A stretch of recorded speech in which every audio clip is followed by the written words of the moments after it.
जिज्ञासु मित्रों, बहुत बहुत अभिनंदन है आप सभी का दिव्य सृजन में। प्रत्येक दिवस की भांति आज भी हम यहाँ पर अपनी लाइव चर्चा को शुरू कर रहे हैं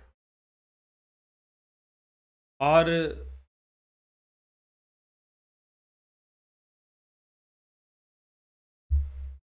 इस लाइव चर्चा का जो विषय है, शास्त्र अध्ययन कैसे करना चाहिए। श्रीमद् भगवद गीता पर हम आज से समझिए कि चर्चा शुरू कर रहे हैं, लेकिन अध्यायों और श्लोकों पर जाने से पूर्व कुछ और भी चर्चा है जो जरूरी है, जो कि श्रीमद् भगवद गीता से ही संबंधित है। तो आज के दिन हम उसी को ले रहे हैं और यह श्रीमद् भगवद गीता पर यह जो व्याख्यान है ये चलेगा, लंबा चलेगा, शायद 2 महीने तक तो अवश्य ही चलेगा। आप शेयर करें, ज़्यादा से ज़्यादा लोगों को बताएं कि श्रीमद् भगवद गीता पर यह एक स्पष्टवादी अभियान चल रहा है, एक व्याख्यान चल रहा है, विवेचना चल रही है। विवेचना कहने का मतलब क्या है? देखिए, इस भगवद गीता के इस कार्यक्रम को, जो कि डेली आपको 9 PM लाइव चर्चा में मिलेगा, इसको जो हमने नाम दिया है विवेचना, श्रीमद् भगवद गीता विवेचना। हमने व्याख्या नहीं कहा इसे, प्रवचन नहीं कहा इसे विवेचना कहा है। विवेचना का क्या तात्पर्य है? विवेचना का मतलब है विचार पूर्वक, रीजनिंग के साथ, सोचते हुए, न्याय के साथ, एक न्याय करते हुए गीता के साथ हम गीता की चर्चा करेंगे। और हम श्रीमद् भगवद गीता की चर्चा शुरू करें, यह एक योग शास्त्र है, यह एक ब्रह्म विद्या भी है, एक योग शास्त्र भी है और यह एक ब्रह्म विद्या भी है। तो निश्चय ही बहुत विचारणीय है और ये संपूर्ण मानव जाति को बहुत बड़ी शिक्षा देती है, बहुत बड़ी शिक्षा देती है। जी हाँ, लेकिन अब हमारी शास्त्र परंपरा में बहुत सारे ग्रंथ हैं, जिसमें कि उपनिषद भी हैं, वेद भी हैं। वेदों का एक विस्तार कहा जाता है संहिता, ब्राह्मण, आरण्यक और उपनिषद में। फिर आपको स्मृतियां हैं, वेदांग हैं, शास्त्र हैं जिनको हम दर्शन कहते हैं, फिलॉसफी कहते हैं, वह भी हैं। तो इस तरह से बहुत सारी चीज़ें हैं। तो प्रश्न ये उठता है कि हमारा जो अध्ययन है शास्त्रों के ऊपर, वो किस प्रकार का होना चाहिए, वो कैसे होना चाहिए। श्रीमद् भगवद गीता क्या शास्त्र है? मूलतः श्रीमद् भगवद गीता एक स्मृति ग्रंथ में आता है, लेकिन इसकी जो प्रकृति है वह उपनिषदिक प्रकृति है, मतलब उपनिषद वाली प्रकृति है। इसकी जो प्रकृति है वह उपनिषद के समान है, परंतु यह स्मृति ग्रंथ के अंतर्गत ही आता है। यह कोई श्रुति शास्त्र नहीं है। श्रुति शास्त्र हम कहते हैं सांख्य, योग, न्याय, वैशेषिक, मीमांसा, वेदांत, यह जो षड दर्शन या 6 शास्त्र, 6 दार्शनिक शास्त्र हैं, इनको श्रुति शास्त्र कहा जाता है। बाकी श्रीमद् भगवद गीता स्मृति शास्त्र में आएगा, क्योंकि महाभारत स्मृति ग्रंथ है।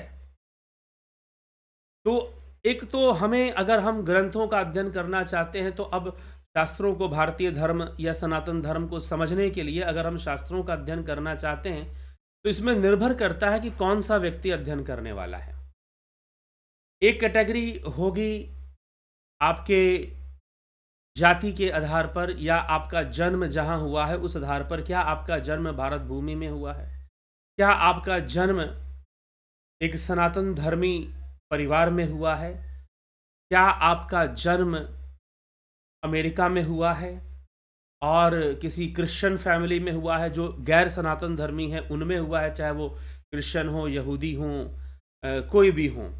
साथ ही आपका जन्म यदि सनातन धर्मी और हिंदू रिलीजन, जिनको हम हिंदू धर्म कहते हैं, उनके अंतर्गत जो शाखाएं आती हैं, बौद्ध है, जैन है, आजकल सिख को भी एक शाखा मानी जाती है। अंग्रेजों ने बनाया, सिख को भी एक शाखा बनाई।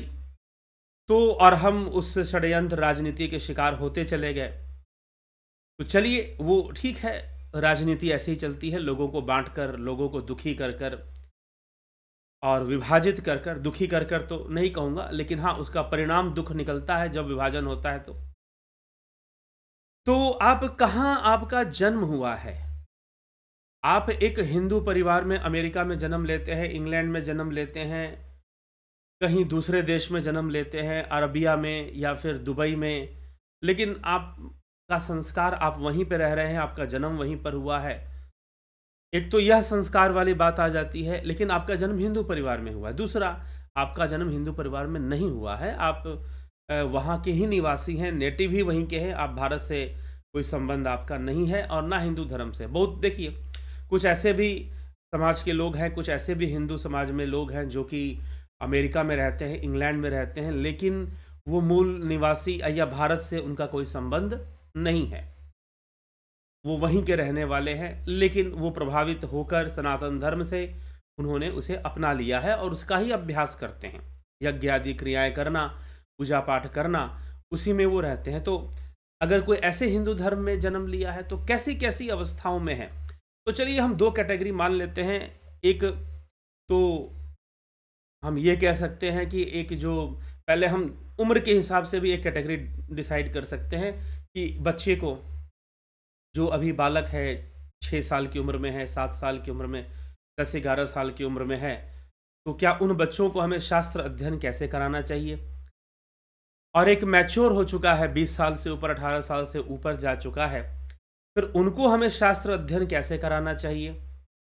तो इन सभी विषयों पर हम आज विचार कर लेते हैं। अगर कोई बालक है, पहले हम बालक को देखते हैं, फिर हम स्थान विशेष या जन्म विशेष से हम देखेंगे कि किसका जन्म स्थान या किस परिवार में या किस जगह में हुआ है। तो अगर कोई छोटा बालक है तो उसे हमें बेसिक नॉलेज जरूर देनी चाहिए।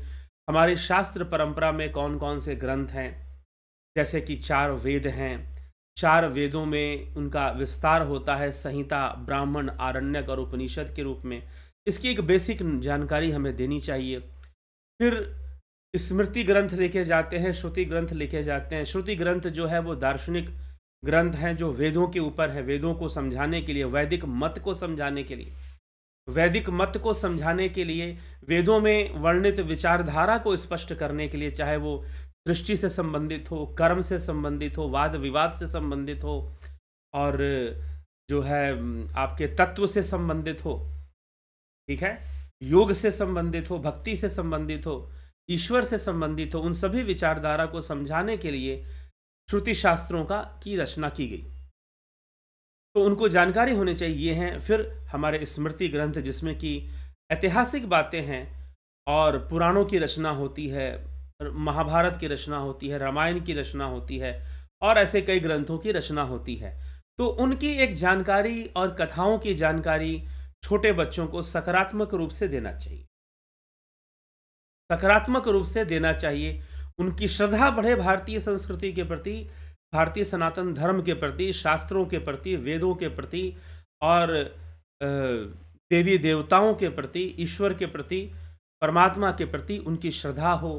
उन्हें थोड़ा ध्यान भी सिखाना चाहिए, मंत्र जाप सिखाना चाहिए, ध्यान योग, थोड़ा सा अगर गहराई की बात हो सकती है तो मंत्र जाप बच्चों को जरूर सिखाना चाहिए। तो इस प्रकार से थोड़ा सा उन्हें ज्ञान अपने शास्त्रों का जरूर देना चाहिए बच्चों को, ठीक है, बच्चों को जरूर ज्ञान देना चाहिए। तो इस प्रकार से बच्चों को ज्ञान देना भी अनिवार्य होता है। तो वो बच्चों को ज्ञान दे, ये नहीं कि अभी पीछे मुझे एक लड़के ने फ़ोन किया, उसकी उम्र 14 साल की है और उसने कहा कि मैं ध्यान योग कोर्स करना चाहता हूँ, लेकिन उसकी मम्मी और नानी मना कर रही है कि नहीं, अभी ये सब तुझे क्या करना है, अभी तुझे नौकरी करनी है, पैसे कमाने हैं। नौकरी करो भाई, पैसे कमाओ, लेकिन बच्चों अगर अच्छे संस्कार में जाना चाहते हैं तो वो भी उन्हें ग्रहण करने देना चाहिए। तो चलिए, यह सब नियम है, यह सब बातें हैं। तो शास्त्र अध्ययन छोटे बच्चों के लिए मैं बता रहा हूँ, छोटे बच्चों को हम जो रामायण की कथाएँ हैं, बच्चों की तरह उन्हें पढ़ाना चाहिए। महाभारत की कथाओं को भी बच्चों की तरह उन्हें पढ़ाना चाहिए। उनमें से बहुत सारी शिक्षाएँ हैं, पंचतंत्र की कहानियाँ, और एक शॉर्ट नॉलेज देना चाहिए वेदों के बारे में, संस्कृति के बारे में, हमारे कौन-कौन से पुराण हैं, कौन-कौन से कथाएँ हैं, उनके बारे में हमें शॉर्ट नॉलेज बच्चों को देना चाहिए, क्योंकि उनको एक आधार मिल जाएगा। फिर जब वो बड़े हो जाएँगे और गहन अध्ययन करना चाहेंगे तो उनको एक सपोर्ट मिल जाएगा। तो जब वो बड़े हो जाएँ, 19-20 साल से ऊपर चले जाएँ, ग्रेजुएशन करने लगें, तो उन्हें सर्वप्रथम दार्शनिक अध्ययन प्रारंभ करवा देना चाहिए। अर्थात वो जो हमारे दार्शनिक शास्त्र हैं, सारे भारतीय दार्शनिक जो दर्शन है, उनका अध्ययन शुरू करवाना चाहिए कि कौन सा शास्त्र क्या उपदेश देता है, क्या कहता है, मीमांसा क्या कहती है, सांख्य क्या कहता है, योग क्या कहता है, उनका अध्ययन वो करना शुरू कर दे तो अच्छी बात है। तो उससे उनका ज्ञान और बढ़ता जाएगा और उनको एक डायरेक्शन लाइफ में मिलता जाएगा, क्योंकि वो ज़रूरी है। जब वो शास्त्र अध्ययन कर लें तो फिर उनको पुराणों की कथा अगर वो अध्ययन करना चाहते हैं गहराई में, वैसे तो सुनाकर वो सुन ही लेते हैं बहुत सारी कथाओं को, लेकिन गहराई में अध्ययन करना चाहते हैं तो वो भी अध्ययन करें।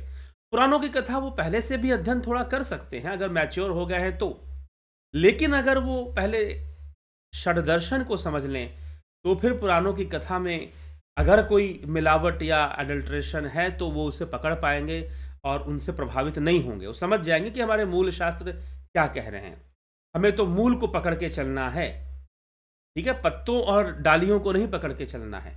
तो मूल में वेद है और उनकी जो उस वृक्ष का जो मूल तना है, जो सबसे ज़्यादा मजबूत होना चाहिए, वह क्या है? वह हमारे षड्दर्शन है, वो तना है। अगर हमने उसको छोड़ दिया तो पत्तों को पकड़कर, टहनियों को पकड़कर कोई लाभ नहीं है, ठीक है।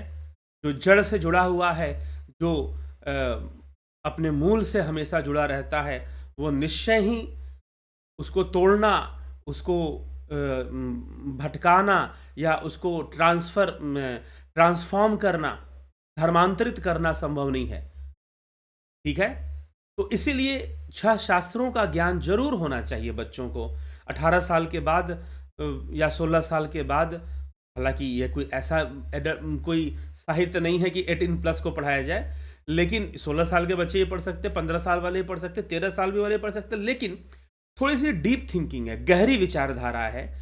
जो षड दर्शन में जो विचारधारा मिलती है, लॉजिकल है, गहराई से लॉजिक्स उसमें दिए गए हैं, तर्क दिए गए हैं। तो इसीलिए जो है थोड़ा सा डीप थिंकिंग करते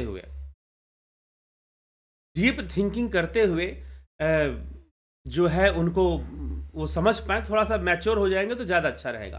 हाँ, लेकिन सांख्य दर्शन क्या कहता है, मीमांसा क्या कहती है, उसके जो छोटी छोटी बातें हैं, छोटे छोटे जो सूत्र हैं, जैसे कि मीमांसा कहता है कि हाँ, हमें दान पुण्य करना चाहिए, हमें देवी देवताओं की पूजा करनी चाहिए, प्रकृति का सम्मान करना चाहिए, माता पिता का सम्मान करना चाहिए, बुजुर्गों का सम्मान करना चाहिए, प्रकृति के पेड़ पौधों का सम्मान करना चाहिए, नदी का जल का सम्मान करना चाहिए, अन्न का सम्मान करना चाहिए।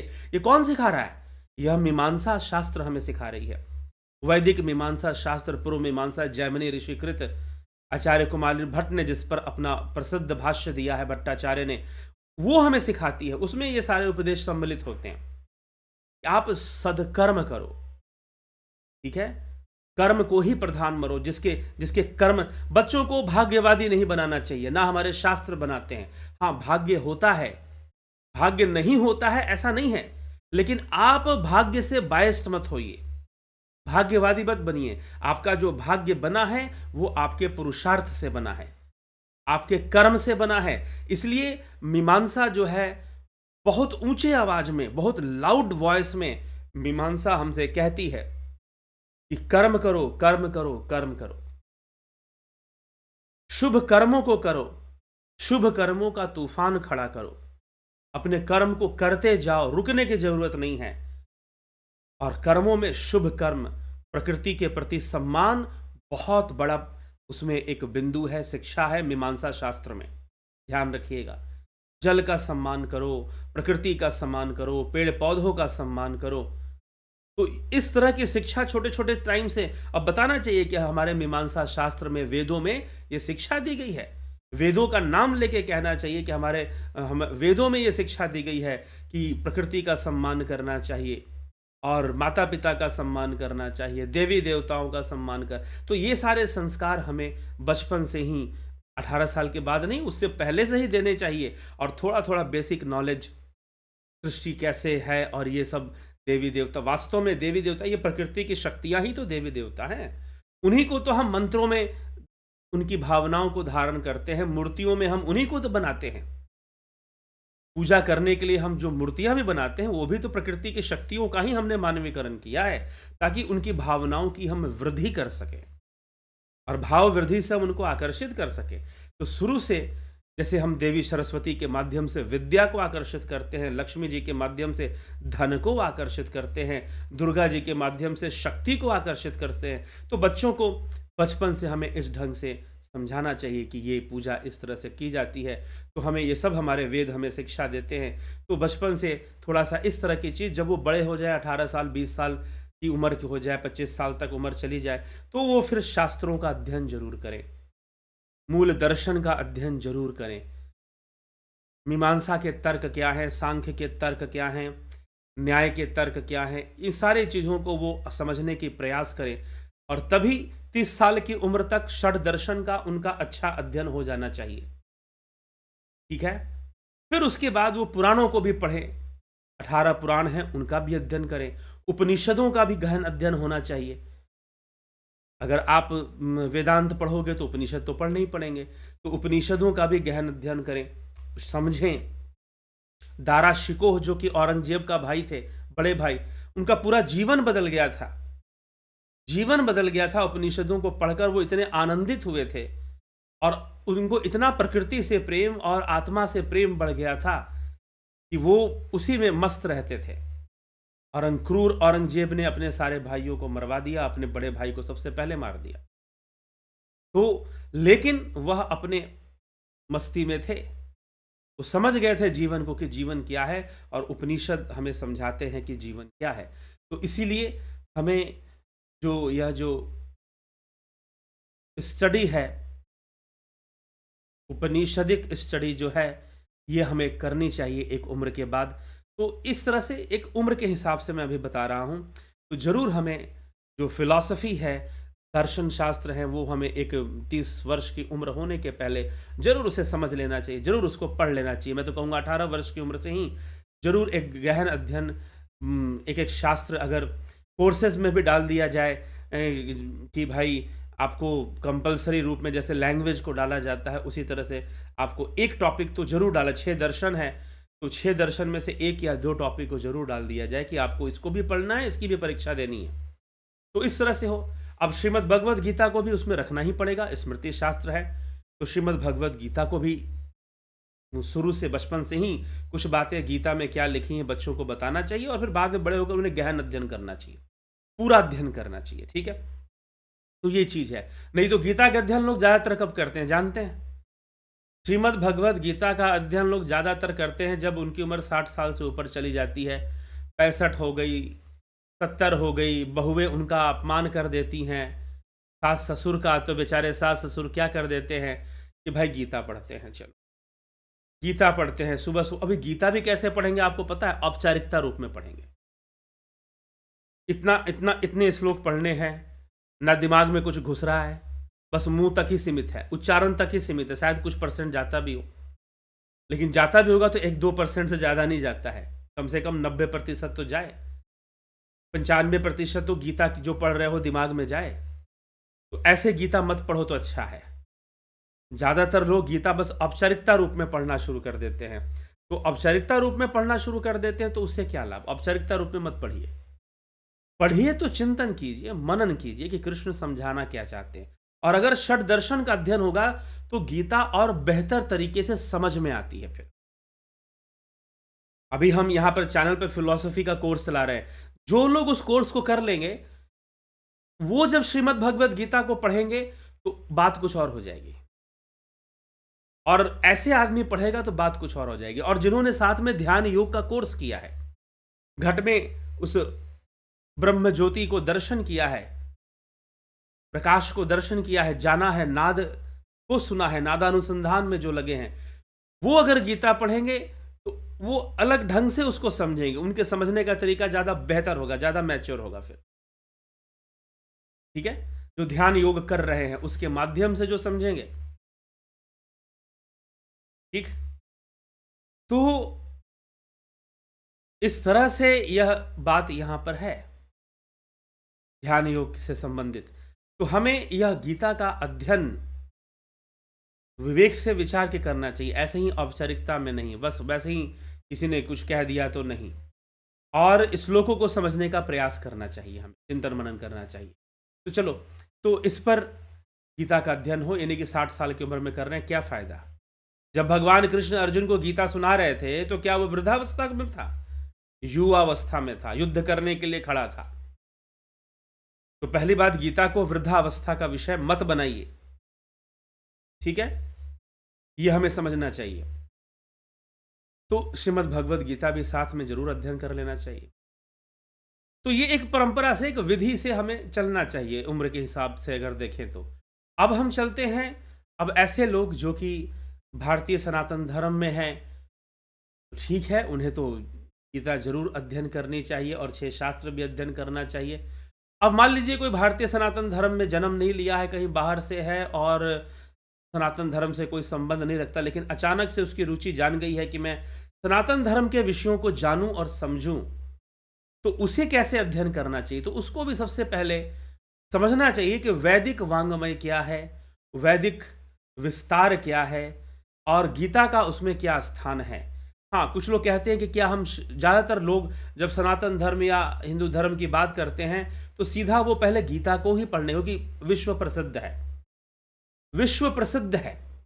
लेकिन आपको जानना चाहिए कि श्रीमद् भगवद गीता के पहले भी और भी कुछ शास्त्र आते हैं, उनको भी जानना समझना चाहिए। सांख्य क्या है, वेदांत क्या है, योग क्या है, मीमांसा क्या है, न्याय क्या है, वैशेषिक क्या है, इन सब को भी वो जरूर जाने और गीता का अध्ययन भी अवश्य करें। एक कम से कम सिस्टम को जरूर जाने कि वैदिक जो शास्त्र है उनका डेवलपमेंट कैसे हुआ। देखिए, ये एक सिस्टमैटिक डेवलपमेंट है, कोई रैंडम नहीं कि कभी भी किसी ने कुछ भी लिख दिया, जी नहीं। एक सिस्टम में लोग चले हैं, ठीक है, एक सिस्टम में वो लोग चले हैं। नहीं तो बहुत सारे समझते हैं कि भाई सनातन धर्म में तो इतने सारे ग्रंथ हैं, इतने सारे किताब शास्त्र हैं, अब पता नहीं कब किसी ने कुछ लिख दिया, किसी ने कुछ लिख दिया, किसी में अलग अलग बातें भी हैं। ठीक है, तो इस तरह से वो एक बातें भी नहीं करते हैं।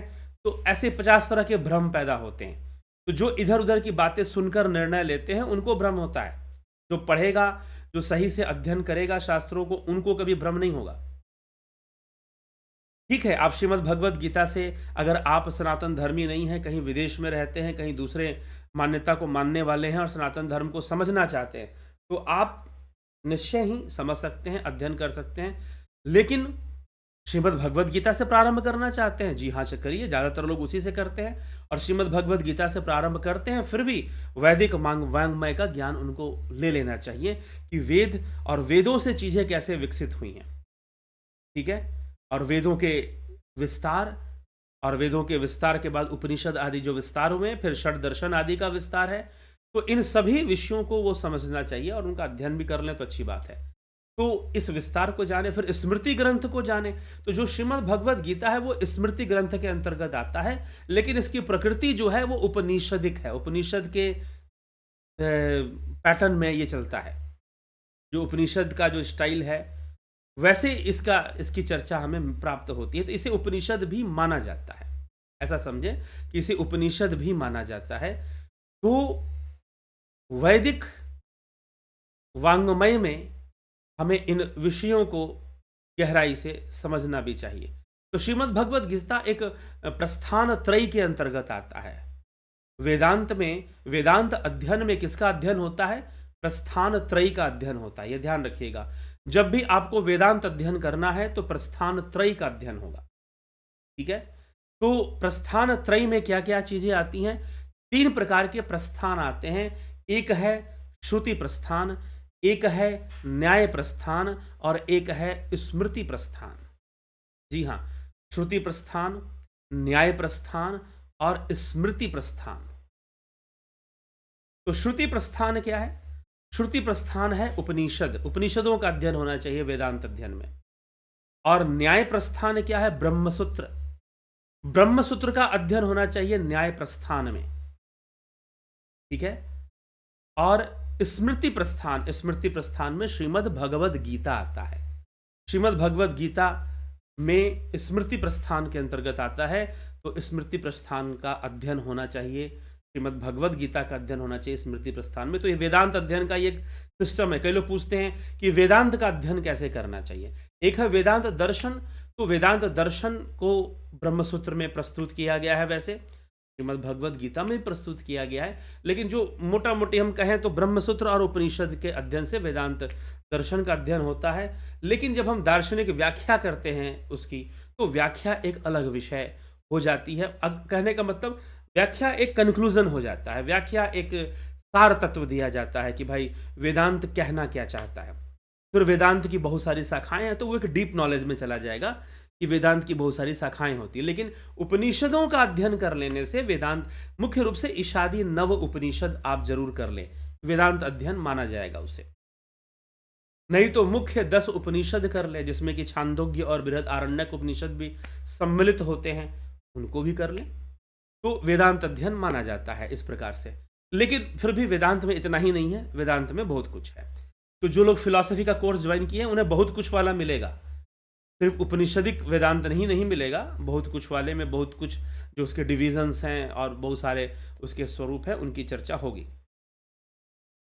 तो हमें यह सब समझकर अध्ययन करना चाहिए। तो जो भी बाहरी है वो गीता को ही पढ़े, कोई दिक्कत नहीं है। श्रीमद् भगवद गीता को पहले समझे और उसके बाद जो है श्रीमद् भगवद गीता का अध्ययन करने के बाद जो है वो वैदिक वाङ्मय और दूसरे ग्रंथों, योग सूत्र, पतंजलि योग सूत्र वर्तमान समय में बहुत प्रसिद्ध है, विश्व भर में इसकी चर्चा आज लोग कर रहे हैं कि इतनी बड़ी साइकोलॉजिकल फैक्ट्स को